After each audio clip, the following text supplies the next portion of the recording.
Let's mic global news. नमस्कार, let's mic global news में आपका स्वागत है। मैं हूं राखी जैन।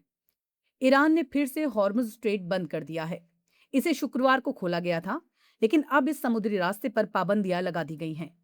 ईरान ने कहा कि अमेरिका से बातचीत के बाद उसने भरोसे में आकर कुछ तेल और माल ले जाने वाले जहाजों को गुजरने दिया था, लेकिन अमेरिका ने अपने वादे नहीं निभाए और नाकेबंदी के बहाने जहाजों के साथ सख्ती की। ईरान ने कहा कि ये सीजफायर डील का उल्लंघन है, इसलिए अब हॉर्मुज से जहाजों की आवाजाही पूरी तरह सेना के कंट्रोल में होगी।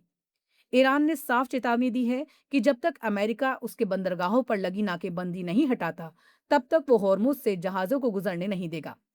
अमेरिका ने हॉर्मुज से नाकेबंदी हटाने से इनकार कर दिया है। ट्रंप का कहना है कि जब तक ईरान अमेरिका के साथ समझौता नहीं करता, तब तक ये जारी रहेगी।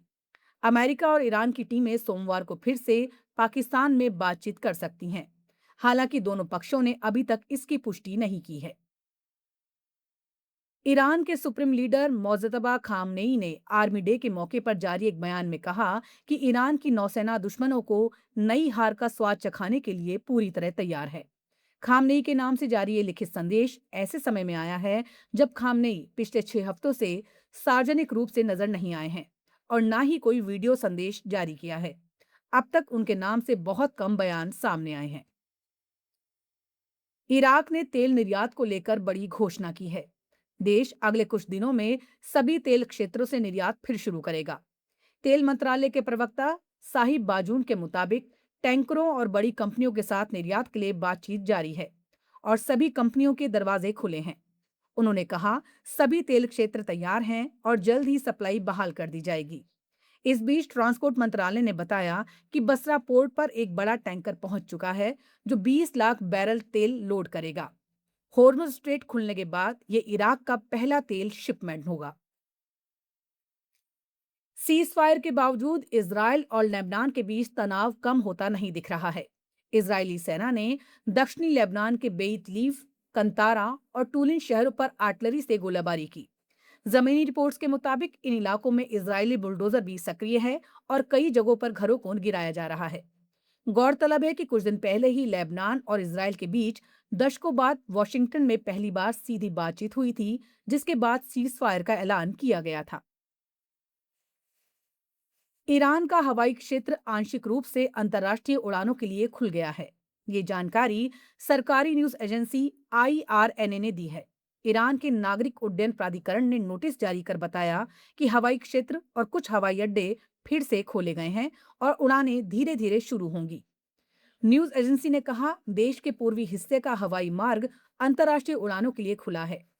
28 फरवरी से अमेरिका इजराइल हमलों के बाद से ईरान का हवाई क्षेत्र बंद था। मध्य पूर्व संकट की वजह से कई फ्लाइट्स रद्द करनी पड़ी और मुसाफिरों के लिए परेशानी बनी रही। तुर्की में चल रहे अंतालिया डिप्लोमेसी फोरम के दौरान पाकिस्तान, मिस्र, सऊदी अरब और तुर्की के विदेश मंत्रियों ने तीसरी सलाहकार बैठक की। इस बैठक में चारों देशों ने क्षेत्रीय हालात पर चर्चा करते हुए शांति और स्थिरता के लिए संवाद और कूटनीति को अहम बताया। बैठक में बदलते क्षेत्रीय परिदृश्य पर विचार विमर्श किया गया और मौजूदा चुनौतियों को लेकर अपने अपने दृष्टिकोण साझा किए गए।